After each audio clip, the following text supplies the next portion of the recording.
way, Dr. Zaisab, if I can, prevention is better than cure, is something we hear. And from what Avul Saab has just said, it's quite clear that this isn't inhibiting women or limiting them from playing a full role in society, but it's actually there as a protective, not a barrier, but a protective, if you like, cloak for them, to allow them to actually exercise and sort of lead a full and complete life in any society, not just between West and East. Certainly, as you have said, prevention is better than cure, and it is true in this aspect also, that if we are to keep away from the social ills that we find so rampant in the Western society today, where Kay lives and where we live today, then it is better to have some kind of a protective barrier by way of which we can stop that sort of social ill right at the outset. Man is indeed weak, as Maulana Asab has just said, and we are prone to make those errors. So if we are not given that opportunity in the first instance, then we will protect ourselves and our future generations from the social ills that we find in society today.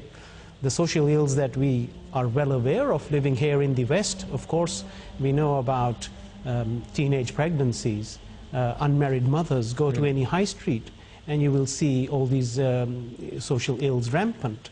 So in order to protect the society and the moral fiber of the society, the veil is one aspect, it's a physical aspect of what Islam teaches us, how to stay away from these dangers. And we know, of course, that that is not the only precaution that Islam has recommended in this aspect. It is when that veil extends to your hearts and to your minds that the full protection can then take place. So it is an outer showing of the barrier of the protection that Allah wishes to have in place, so that it is for the protection of society and for the women in the society, so that they can go out and freely carry out the vast number of duties that they have.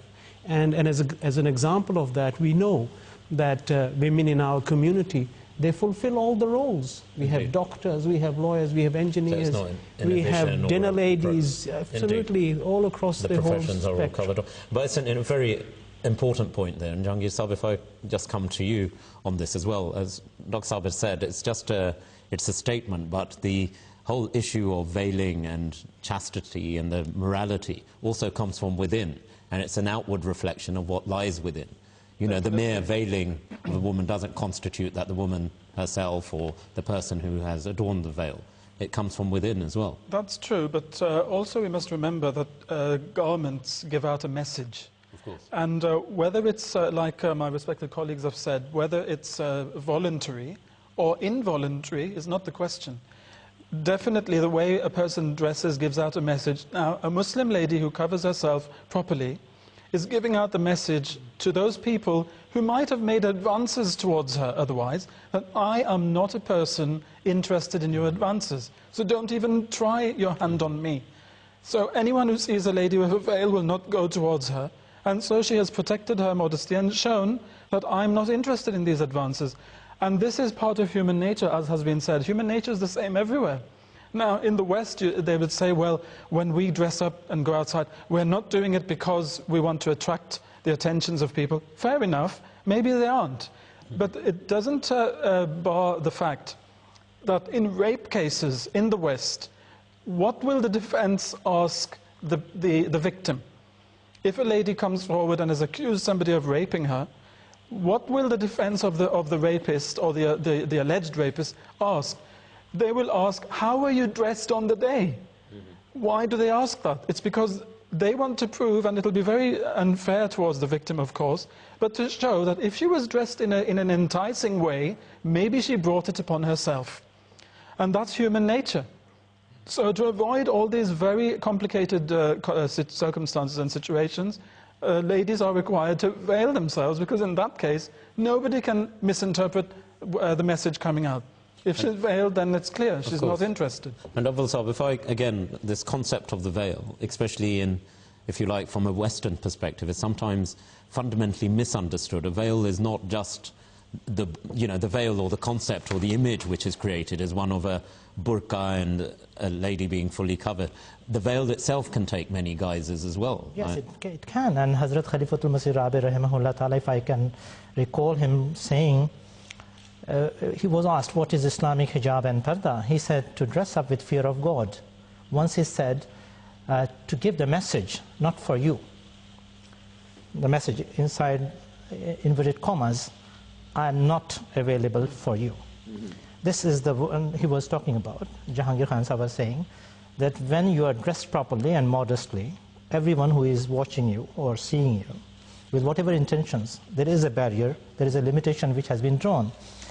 Only 100 years back, if we look back to this society we are sitting in today in London or European countries, the class ladies, I mean the women who belong to the higher societies, they used to cover themselves.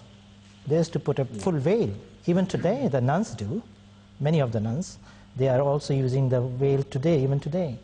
So these are all symbols. Totally misunderstood whatever has been said about Islamic veil nowadays.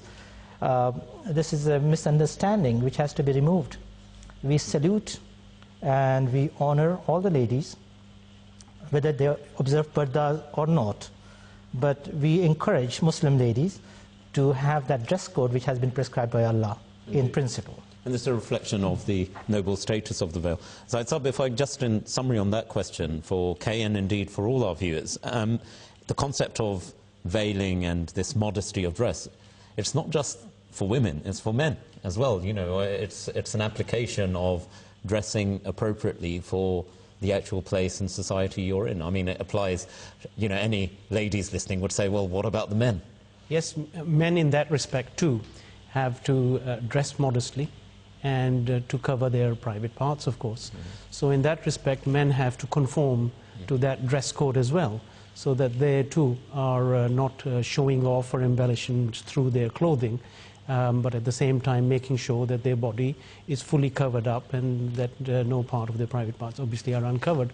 So in that respect, as far as the outer clothing of the man is concerned, he too has to make sure that he is fully clothed at all times and that he carries out his business in that respect. And then we've talked about this aspect of safeguarding or guarding your looks.